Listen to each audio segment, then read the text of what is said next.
や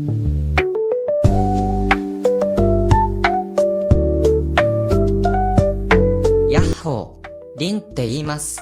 バスケが大好きで、将来はすごいバスケット選手になるのが夢なんだ。でもね、最近ちょっとサボり気味。えへへ、応援してね。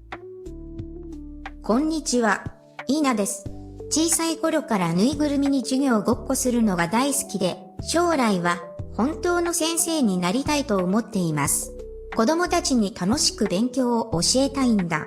えへへ、応援してね。ドンって言います。怪しいことが大好きなんだ。